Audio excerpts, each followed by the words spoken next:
Olá, bom dia a todos. Eu me chamo João Pedro Jacques Souza e eu estou aqui para apresentar o meu projeto de diplomação no curso de Engenharia Elétrica na URGS. Meu projeto se trata de uma comparação de técnicas de aprendizado de máquina para a classificação de gestos para um sistema de interface homem-máquina. Nesse projeto eu tive o professor Dr. Tiago Oliveira Weber como meu orientador. Eu dividi essa apresentação em 7 partes. Primeiro eu começo explicando um pouco sobre o contexto geral onde o projeto está inserido, depois eu apresento os objetivos do trabalho. Em seguida, eu apresento alguns trabalhos relacionados que são interessantes para compreender melhor o projeto. E logo apresento de maneira breve um pouco da fundamentação teórica que embasa esse trabalho. Na sequência, eu apresento a metodologia desenvolvida nesse trabalho. Então, eu demonstro os resultados obtidos das análises e comparações propostas. Por fim, eu apresento as principais conclusões desse projeto. A interação entre homem e máquina é um tópico que vem sendo estudado cada vez mais ao longo dos últimos anos. Apesar da utilização do teclado e mouse ser amplamente adotada, diversos outros tipos de interface vêm sendo propostos e alguns recebem um grande grau de adoção. O maior exemplo desse tipo foi a adoção em massa de celulares que utilizam tecnologia por toque. Essa foi uma proposta que revolucionou totalmente indústrias inteiras e também a maneira que as pessoas interagem com smartphones e dispositivos móveis. O interessante dessa interface é o quanto ela foi capaz de ampliar o leque de possibilidades de ações que o usuário tem à sua disposição.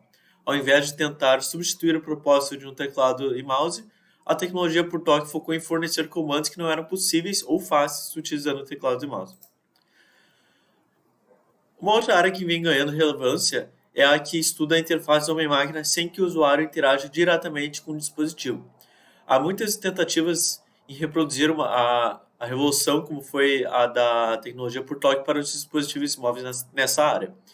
Uma interface que vem se tornando amplamente popular é a interface utilizando o comando de voz do usuário, com aplicações como o serviço Alexa da Amazon, que permite ao usuário realizar diversas ações utilizando apenas sua voz. Além da interface por comando de voz, outra que vem recebendo destaque é a interface por gestos, onde o usuário realiza gestos com as suas mãos para executar ações. Esse tipo de aplicação vem se beneficiando dos avanços na área de visão computacional. Diversas aplicações vêm introduzindo essa interface de gestos nos mais diversos ramos. Há trabalhos sobre esse tipo de interface na área de telemedicina, possibilitando o médico a realizar cirurgias remotas controlando equipamentos utilizando apenas seus gestos. No setor automotivo, com desenvolvimento de painéis de controle controlado por gestos, assim como em aplicações que contemplam realidade virtual e realidade aumentada. Bom, dentro desse contexto, o objetivo geral desse trabalho é implementar e comparar o desempenho de algumas técnicas de aprendizado de máquina que são mais populares na tarefa de reconhecimento de gestos de mão para suportar o uso de uma interface, uma máquina sem contato, né? E os objetivos secundários desse projeto, primeiro é coletar a base de dados com esses gestos, com os gestos que vão ser propostos, analisar cada uma dessas bases de dados, comparar as diferentes técnicas para criar modelos inteligentes capazes de identificar os gestos. Depois disso, é comparar o desempenho de modelos treinados sobre cada uma das bases de dados. E, por fim, é desenvolver um sistema de interface máquina bem simples que utilize esse tipo de tecnologia. Bom, agora eu gostaria de apresentar 3 trabalhos muito interessantes nessa área que vão ajudar bastante a embasar o projeto. O primeiro trabalho é o trabalho do Thiago. Ele desenvolveu uma luva instrumentada que é capaz de identificar sinais de acordo com a língua brasileira de sinais. A luva que ele desenvolveu utiliza diversos sensores. Ele usou uma MLP, que é uma rede neural de múltiplas camadas, para analisar as variações dos sinais dos sensores e classificar qual gesto que o usuário que está vestindo a luva está executando. Embora esse tipo de abordagem gere resultados bons, o fato de ser necessário um equipamento altamente sofisticado e especializado limita bastante o uso desse tipo de aplicação. Para evitar esse tipo de dependência limitante, trabalhos que desenvolvem aplicações semelhantes tendem a utilizar equipamentos que já estão disponíveis ou que são mais simples de serem obtidos, como o caso de uma câmera digital.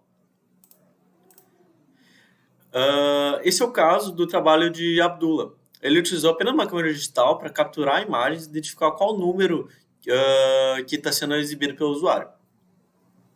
Nesse trabalho, ele utilizou uma técnica de aprendizado muito avançada, baseada em redes neurais convolucionais. Com essa técnica, ele analisa uma imagem pura, precisa identificar da imagem pura a mão do usuário e, a partir daí, identificar também qual o gesto que está sendo feito. Como ele usou apenas um modelo para fazer todo esse processo, o seu modelo acabou sendo muito, muito complexo, né? Precisando de um total de 26 horas para treinar sobre apenas 126 imagens. Com o objetivo de reduzir essa complexidade, muitos trabalhos optam por uma abordagem de dividir para conquistar, onde se tem um modelo que analisa a imagem e identifica a mão do usuário e outro modelo que pega a mão do usuário e classifica a partir dali qual o gesto que ele está executando. Dessa abordagem nasceu o trabalho MediaPipe, desenvolvido pelo Google Research. Nesse trabalho foi desenvolvido um modelo cujo objetivo é analisar uma imagem, procurar por uma mão humana, se ela estiver ali, e criar a localização do esqueleto que compõe essa mão, como a gente pode ver ali na imagem. Dessa forma, é possível transformar uma imagem, que é uma fonte de dado muito densa e com muita informação, em apenas 21 pontos de interesse que caracterizam esse esqueleto. Para cada um desses pontos, se tem uma localização nos eixos X, Y e Z. Esse modelo já treinado é disponibilizado de forma gratuita através de uma API para qualquer um que tenha interesse. Esse tipo de modelo é uma grande contribuição para a comunidade científica, possibilita que trabalhos foquem apenas na parte de classificação de gestos, usando a informação desse esqueleto, que é o caso desse projeto de diplomação. Então, agora eu quero apresentar brevemente um pouco do embasamento teórico desse projeto. Para ajudar a entender melhor o projeto, é preciso responder 4 perguntas principais. O que é a aprendizagem de máquina? Quais as técnicas que serão exploradas? Como utilizar essas técnicas? E quais vão ser as métricas que a gente...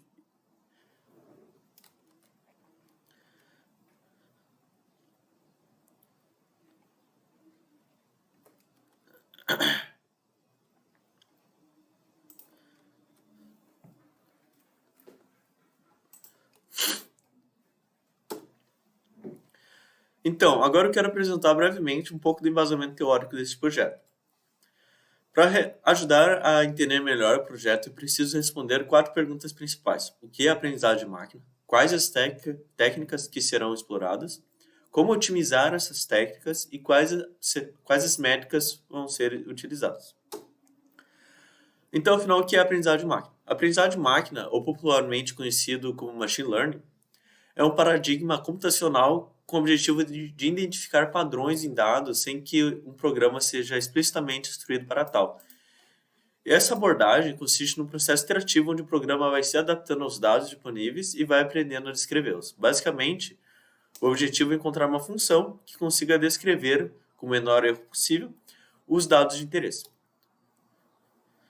A aprendizagem de máquina se torna simples de entender quando comparado com uma abordagem mais tradicional. Numa abordagem tradicional, pegamos os dados disponíveis, fornecemos esses dados para uma equação matemática conhecida que descreve o fenômeno ou o evento que gerou os dados e nós temos nossas respostas. Já numa abordagem de aprendizagem de máquina, nós não sabemos qual que é a equação matemática do fenômeno. E é exatamente isso que queremos descobrir. Para isso, nós coletamos muitos dados e as respostas que nós esperamos desses dados e damos para o modelo. Esse modelo, então, aprende a relacionar os dados com as respostas até achar uma função que se aproxima da equação real que gerou os dados e respostas. Na realidade, no entanto, a aprendizagem de máquina é um pouco mais complexa que isso. Existem diferentes formas de aprendizagem de máquina. Temos o aprendizado supervisionado, que trata de tarefas de classificação e regressão. Também temos o aprendizado não supervisionado, que trata de tarefas como a de clusterização, por exemplo. E, por fim, temos o aprendizado por reforço, que trabalha com tarefas mais complexas, como modelar as respostas de um agente em um ambiente. Nesse projeto, iremos focar apenas com o aprendizado de máquina supervisionado, mais especificamente em uma tarefa de classificação. Iremos explorar 8 diferentes técnicas que são populares nessa tarefa. A primeira técnica é a regressão logística. Depois iremos explorar um classificador Bayes ingênuo, em seguida uma máquina de suporte vetor, depois uma árvore de decisão, em seguida uma floresta aleatória, na sequência um modelo XGBoost, depois uma rede neural simples e por fim uma MLP, que é uma rede neural de múltiplas camadas. Agora que já sabemos as técnicas que vamos utilizar, precisamos otimizá-las. Podemos fazer uma otimização de hiperparâmetro para encontrar a melhor topologia para cada caso. Uma topologia ou arquitetura do modelo é a combinação de todos os hiperparâmetros, que são características fixas, como o número de camadas escondidas numa rede neural, ou o algoritmo otimizador de uma regressão logística. Para encontrar as topologias, será usado a técnica do grid search, que é uma busca em grade de todas as combinações possíveis de hiperparâmetros que queremos explorar. Depois disso, ainda falta definirmos as métricas para avaliarmos o desempenho dos modelos. Iremos definir duas que derivam da matriz de confusão, que é uma maneira de organizar os resultados obtidos do modelo com os resultados esperados. Iremos usar a taxa de acerto, que é a soma do número de vezes que o modelo deu um resultado correto, dividido pela quantidade total de resultados. E a métrica F1 score, que é uma média harmônica entre duas outras métricas, sendo uma precisão e a outra cobertura.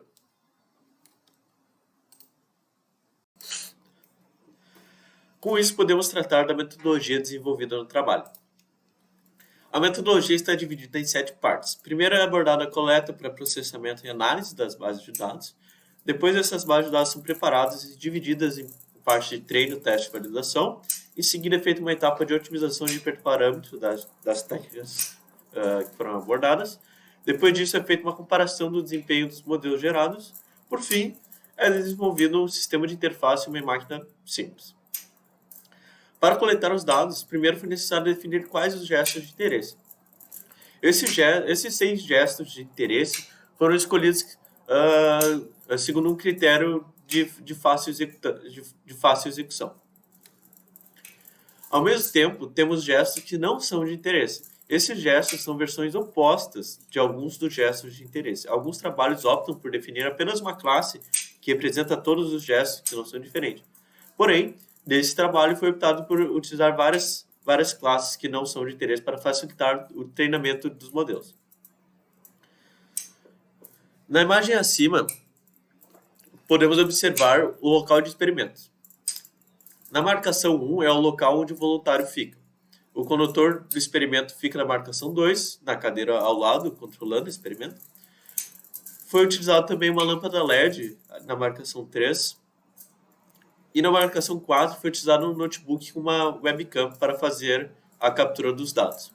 Além disso, na mesa, a marcação com 3 diferentes distâncias, de 50 centímetros, 75 centímetros e 100 centímetros. Essas distâncias se referem à distância horizontalmente da webcam do notebook. Durante a coleta, o voluntário consegue visualizar no notebook uma janela mostrando a visão da webcam e outra janela auxiliar que aponta qual gesto ele deve utilizar. Com cada frame capturado pela webcam, é possível utilizar o modelo da API MediaPipe para encontrar o esqueleto da mão. Com a informação do esqueleto da mão, salvamos as posições nos eixos X e Y de cada um dos 21 pontos identificados pelo modelo. Nesse projeto, serão coletadas 2 bases de dados diferentes, onde ambas utilizam o mesmo ambiente de experimento e coletam os dados sobre os mesmos gestos apresentados. Primeiro, iremos coletar uma base de dados aleatorizada. Essa base de dados tem como objetivo coletar um menor número de dados, mas visando uma maior variação e independência entre as amostras. Essa base foi coletada com o auxílio de 5 voluntários, sendo que nenhum deles foi o autor. Foram coletados um total de 450 amostras para cada gesto, utilizando o mecanismo de aleatorização durante a coleta. Dessas 450 amostras, cada usuário executou 90.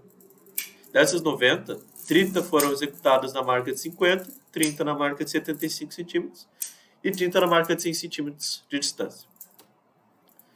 O voluntário primeiro coleta todos os dados de distância na distância de 50 centímetros. Ele conta com um programa desenvolvido pelo autor que seleciona aleatoriamente qual gesto ele deve executar. A tabela demonstra um exemplo fictício na ordem de execução de uma coleta. Depois que os dados são coletados na distância de 50 centímetros, as amostras são coletadas seguindo o mesmo procedimento nas outras distâncias. A outra base de dados é a base de dados não aleatorizada. A coleta dessa base de dados foi feita capturando os frames do vídeo da webcam de modo sequencial. É um procedimento muito mais rápido e muito mais simples. Foi utilizado apenas o voluntário, no caso, o autor. Essa base de dados tem como objetivo coletar o maior número de amostras, abrindo mão da independência entre cada amostra.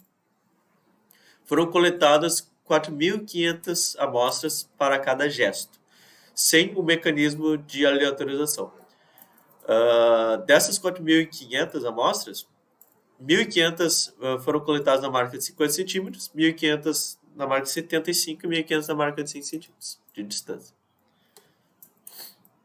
Nesse procedimento, o usuário executa o gesto e a webcam e o frame da webcam fica continuamente analisando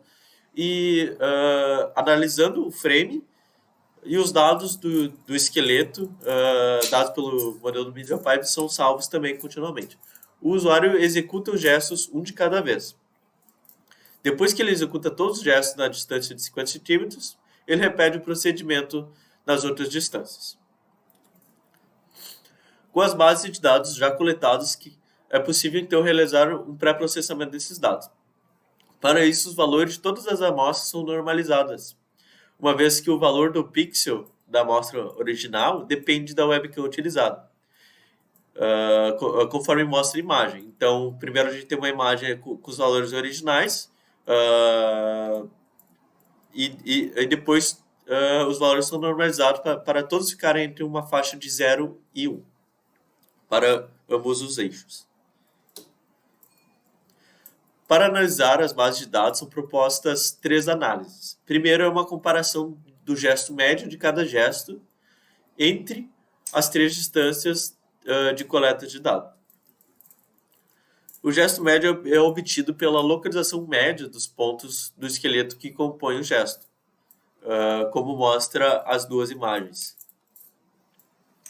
A segunda análise é sobre avaliar a distribuição de cada um dos 21 pontos que compõem o esqueleto para cada gesto, desconsiderando as distâncias.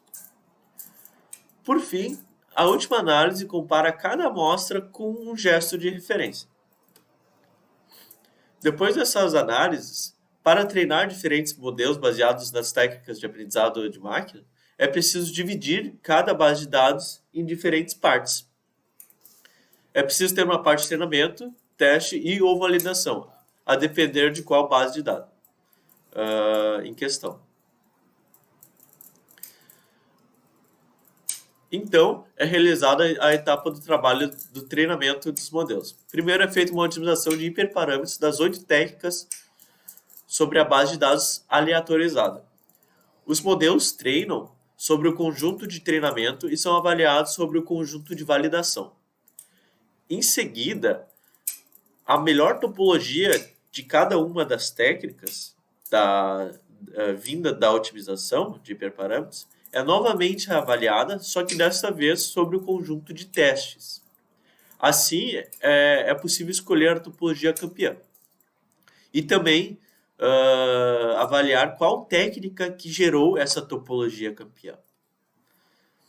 Na sequência, a técnica que gerou a topologia campeã é aplicada sobre a base de dados não aleatorizada. é feito um novo processo de otimização de hiperparâmetros, dessa vez treinados sobre o conjunto de treino e avaliados sobre o conjunto de validação da base de dados não aleatorizada. Dessa otimização é possível selecionar a topologia com melhor desempenho. Então, com essas duas topologias, uma treinada sobre a base de dados aleatorizada e outra sobre a base de dados não aleatorizada, é possível fazer uma última comparação. As duas topologias são novamente avaliadas sobre o conjunto de testes da base de dados aleatorizada. Essa avaliação é feita 30 vezes, variando o estado aleatório dos cálculos. Por fim, utilizando a topologia que teve o melhor desempenho, é desenvolvido um sistema de interface em uma máquina bem simples, para demonstrar a viabilidade da aplicação. Esse sistema é capaz de dar play e pause no player de música do computador. Ele também é capaz de avançar ou voltar no navegador do computador, subir ou descer no navegador, avançar ou voltar em um slide de apresentação, por exemplo, e utilizar o mouse. Agora podemos analisar os resultados obtidos deste projeto de diplomação. Primeiro será abordada a análise de dados aleatorizados. Aleatorizado. Tá, de novo. Agora podemos analisar os resultados obtidos desse projeto de diplomação. Primeiro será abordado as análises de dados da base de dados aleatorizada. A primeira análise feita é a análise de gestos médios. Nessa figura, podemos ver os gestos médios para cada distância. Ela é apenas uma análise gráfica inicial a respeito do quão semelhante estão cada gesto médio. E percebendo a imagem, é possível verificar que de fato não há nenhuma discrepância exagerada entre os gestos médios de cada um dos gestos.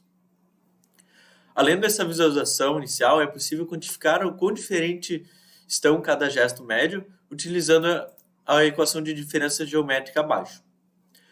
Essa equação calcula a média da distância geométrica entre cada um dos 21 pontos do esqueleto entre dois gestos médios. Os pares de gestos médios estão designados por cores. A cor azul representa o par 50 cm e 75 cm, a vermelha o par 50 e 100, e a cor verde representa o par 75 e 100 cm. No gráfico de barra, também há uma divisão entre os 10 gestos e uma linha vermelha, que representa o valor médio de todas as 30 diferenças expostas no gráfico. Analisando esse gráfico, é possível perceber que para a diferença dos gestos médios do par de distância de 50 cm e 75 cm, a cor azul, apenas as diferenças para dois gestos foram maiores que essa média. Para a cor vermelha, ou seja, o par de distância de 50 cm e 100 cm, foi possível ter a maior quantidade de diferenças de gestos maiores que a média, ocorrendo 5 vezes.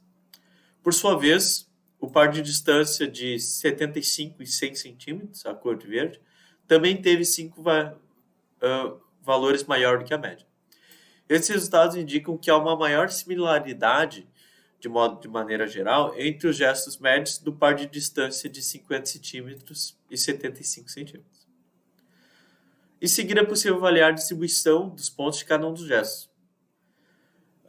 Cada gesto é analisado com todas as suas amostras, desconsiderando as distâncias da coleta.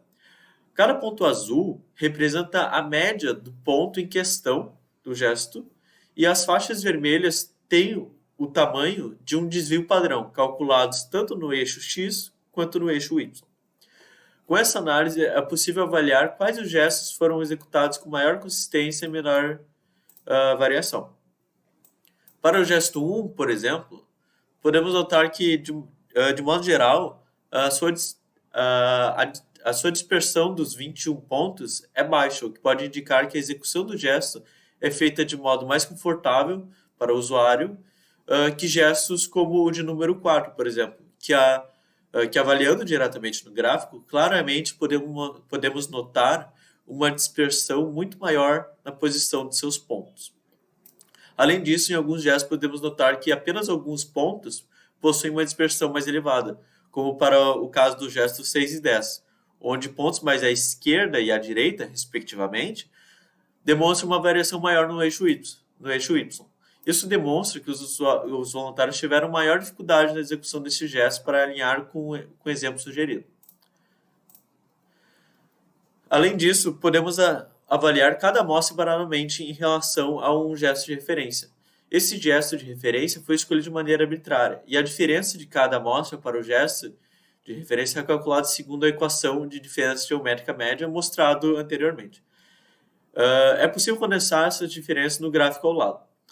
Nela é possível separar as amostras tanto por voluntário, designado como V1, V2, etc., quanto por distância. Analisando essa figura, primeiro é importante levar em consideração que, como a métrica representa a diferença para um gesto de referência, um valor maior não significa uma característica negativa. Tá? Esses resultados conseguem demonstrar como o voluntário executou cada gesto. Em alguns gestos, alguns voluntários executaram o gesto de maneira mais característica, como é o caso do voluntário 5 na execução do gesto 2, por exemplo. E em outros casos, é possível perceber que todas as amostras foram muito parecidas entre si, como no gesto 6, por exemplo. Quando avaliamos a sequência de amostras para o mesmo voluntário, é possível perceber quais gestos foram mais fáceis ou difíceis de serem executados pela alta dispersão de seus valores. Assim, podemos perceber que os gestos 8 e 10, por exemplo, tiveram uma execução mais difícil. Isso talvez seja devido ao gesto ser um pouco mais desconfortável em sua execução. Com as análises feitas, é preciso dividir a base de dados aleatorizada em 3 partes, onde 70% vai para um conjunto de treinamento, 15% para um conjunto de validação e 15% para um conjunto de testes. No conjunto de treinamento, é importante atentar sobre o equilíbrio dos seus dados. É importante que a quantidade de dados para cada classe seja o mesmo. Assim, o excesso de amostras em algumas classes é totalmente descartado. As mesmas análises agora podem ser realizadas sobre a base de dados não aleatorizada. Novamente, podemos visualizar os gestos médios de cada distância na figura do slide. Utilizando a mesma abordagem da base de dados aleatorizada, primeiro podemos perceber que o valor médio de todas as diferenças foi ligeiramente maior que no caso da base aleatorizada. Além disso, para o par de distâncias de 50 e 75 centímetros, as diferenças para 4 gestos foram maiores que essa média. Para um par de 50 e 100 centímetros, ocorreu 6 vezes que o valor da diferença foi maior que a média. Por sua vez, o par de distância entre 75 e 100 centímetros teve a menor quantidade, ocorrendo apenas 3 vezes. Da mesma análise da distribuição dos pontos da base de dados não aleatorizada, é possível observar que alguns gestos possuem mais pontos com faixas vermelhas pequenas, como o caso do gesto 1 e 3, por exemplo, assim como outros possuem faixas vermelhas maiores, de maneira generalizada, como o gesto 4 e 7, por exemplo. Ainda, alguns gestos, como o gesto 6 e 10, têm alguns pontos com uma faixa vermelha mais acentuada apenas ao longo do eixo Y. Além disso, é possível notar que os resultados foram semelhantes com os da base de dados aleatorizada. Isso demonstra uma compatibilidade dos dados de cada base. Ainda comparando cada amostra com o gesto de referência, podemos perceber que os valores obtidos para os gestos têm, de maneira geral, uma dispersão menor que os resultados obtidos com os 5 voluntários, o que indica uma variabilidade menor. Ainda podemos notar que para alguns gestos, ao longo da coleta, houve algumas amostras que demonstraram uma diferença ligeiramente maior que as demais, o que pode indicar que o voluntário tenha executado o gesto de maneira diferente ou errônea, como para o caso dos gestos 2, 4 e 6, por exemplo. Além disso, também é possível perceber que, em alguns casos, o voluntário executou o gesto com algumas alterações para adicionar variabilidade nos dados. Esse caso pode ser exemplificado pelos gestos 3, 5 e 10, de maneira mais clara, onde podemos ver que houve situações que os valores aumentam ou diminuem de maneira consistente, sem ser em casos pontuais. A base de dados não aleatorizada é apenas dividida em conjunto de treinamento e validação. Novamente, para o conjunto de treinamento é importante que haja um equilíbrio de seus dados. Em seguida, podemos partir para a etapa de otimização de hiperparâmetros das técnicas, treinando e avaliando sobre a base de dados aleatorizada. Para a regressão logística, foram testadas 8 diferentes topologias. O gráfico ao lado apresenta o desempenho de cada uma delas, ordenando de forma decrescente, onde a topologia 1 foi a melhor. Para o classificador Bayesiano, foi testada apenas uma topologia, devido ao modo com que o algoritmo da técnica funciona. Foram testadas 4 topologias de máquina de suporte de vetor e, novamente, 4 topologias de árvore de decisão. Para a floresta aleatória, foram testadas 32 topologias. 72 topologias para a técnica XBoost, 72 topologias para o caso da rede neural simples e 40 topologias para a MLP. Em seguida, selecionamos a melhor topologia para cada técnica e avaliamos sobre o conjunto de teste da base de dados aleatorizada. Assim, podemos perceber que a técnica que resultou na melhor topologia foi o XBoost. Ainda é interessante notar que, com exceção das técnicas baseadas em redes neurais, todas as técnicas tiveram um desempenho muito bom. Aqui podemos observar a matriz de confusão das 3 melhores topologias. É possível observar que ambas as topologias cometeram erros semelhantes na classificação dos gestos. Como foi visto que a técnica XBoost resultou na topologia campeã para a base de dados aleatorizada, podemos fazer um outro processo de otimização de hiperparâmetro para essa técnica sobre os dados não aleatorizados. Foram testadas as mesmas 72 topologias e podemos escolher a melhor e avançar para a etapa de comparação. Para comparar as duas topologias, ambas foram testadas sobre o conjunto de teste da base de dados aleatorizadas 30 vezes, variando o estado aleatório nos cálculos. Assim, é possível construir uma distribuição no desempenho de cada topologia. Então, podemos comparar diretamente o desempenho médio de cada topologia. Assim, é possível observar que o resultado foi muito semelhante para as duas topologias, tanto na taxa de acerto e F1 score, quanto em suas matrizes, onde a topologia treinada sobre a base aleatorizada foi levemente superior à treinada sobre a não aleatorizada. Por fim, é possível demonstrar um pouco do sistema de interface funcionando. Ele é capaz de identificar corretamente os gestos sendo executados. Finalmente, podemos apresentar as principais conclusões desse projeto. Primeiro, foi possível desenvolver 2 metodologias diferentes de aquisição de dados para os gestos propostos e consolidar e analisar as bases de dados geradas que podem ser utilizadas em outros trabalhos futuros. De maneira geral, todas as técnicas propostas obtiveram um desempenho satisfatório, o que aponta que a maior complexidade da tarefa estava na etapa de extração do esqueleto da mão de uma imagem, o que foi feito pelo modelo do MediaPipe. Foi possível também demonstrar que ambas as bases de dados foram capazes de gerar modelos com capacidade preditiva semelhantes, ponto positivo para a base não aleatorizada, visto que ela tem uma facilidade maior em sua coleta. E, finalmente, foi possível desenvolver um sistema simples de interface homem-máquina, demonstrando a sua viabilidade desse tipo de aplicação. Obrigado.